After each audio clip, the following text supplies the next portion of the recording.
Hi guys, ಎಲ್ಲರೂ ಹೇಗಿದ್ದೀರಾ? I hope ಚೆನ್ನಾಗಿದ್ದೀರಾ ಅನ್ಕೋತಾ ಇದ್ದೀನಿ. ನಾನು ಕೂಡ ತುಂಬ ಚೆನ್ನಾಗಿದ್ದೀನಿ.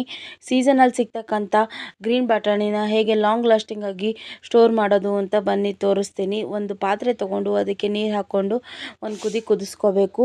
ಕುದಿಸ್ಕೊಂಡು ಆದಮೇಲೆ 1-2 ಸ್ಪೂನು ಶುಗರ್ ಹಾಕ್ಕೋಬೇಕು. ಶುಗರ್ ಯಾಕೆ ಹಾಕ್ಕೋಬೇಕಂದ್ರೆ ಲಾಂಗ್ ಲಾಸ್ಟಿಂಗ್ ಆಗಿರೋಕ್ಕೆ ಸಪೋರ್ಟ್ ಮಾಡುತ್ತೆ. ಮತ್ತು ಹೀಗೆ ಮೇಲೆ ತೇಲ್ತಾ ಬಂದರೆ ಬಟಾಣಿ ನೀಟಾಗಿ ಕುದ್ದಿದೆ ಅಂತ ಅರ್ಥ. ಅದಾದಮೇಲೆ ಒಂದು ಪಾತ್ರೆ ತೊಗೊಂಡು ಐಸ್ ಕ್ಯೂಬ್ಸ್ ಹಾಕ್ಕೋಬೇಕು, ಇಲ್ಲಾಂದರೆ ಕೋಲ್ಡ್ ವಾಟರ್ ಹಾಕ್ಕೋಬೇಕು. ನನ್ನ ಹತ್ರ ನಾರ್ಮಲ್ ವಾಟರ್ ಇತ್ತು, ಅದಕ್ಕೆ ಐಸ್ ಕ್ಯೂಬ್ಸ್ ಹಾಕ್ಕೊಂಡಿದ್ದೀನಿ.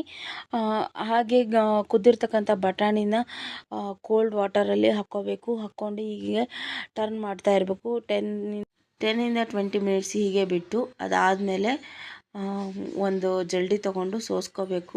ನೋಡಿ, ಗ್ರೀನ್ ಕಲರ್ ನಾವು ತಂದ ಹೇಗಿದೆಯೋ ಬಟಾಣಿ ಅದೇ ಕಲರ್ ಇರುತ್ತೆ. ಫ್ರೆಶ್ ಆಗಿ 6 ಮಂತ್ಸ್ ಆದರೂ ಕೂಡ ಫ್ರೆಶ್ ಆಗಿ ಇದೇ ಕಲರ್ ಇರುತ್ತೆ, ಕಲರ್ ಚೇಂಜ್ ಆಗಲ್ಲ. ಮತ್ತು ನೀರೆಲ್ಲ ಇಂಗಿಸ್ಕೊಂಡು ಒಂದು ಕಾಟನ್ ಬಟ್ಟೆ ಇಲ್ಲಾಂದರೆ ಸ್ಮೂತ್ ಬಟ್ಟೆ ತೊಗೊಂಡು ಈಗ ಒರೆಸ್ಕೋಬೇಕು. ನೀರಿದ್ದರೆ ಕೆಟ್ಟುಬಿಡುತ್ತೆ, ತುಂಬ ದಿನ ಇರಲ್ಲ. ಹೀಗೆ ಒಂದು ಗಾಳಿ ಆಡಲಿರ್ತಕ್ಕಂಥ ಏರ್ ಟೈಟರ್ ಕಂಟೈನರ್ ಬಾಕ್ಸಲ್ಲಿ ಹಾಕ್ಕೋಬೇಕು, ಇಲ್ಲಾಂದರೆ ಜಿಪ್ ಲಾಕ್ ಕವರಲ್ಲೇ ಸ್ಟೋರ್ ಮಾಡ್ಕೋಬೋದು.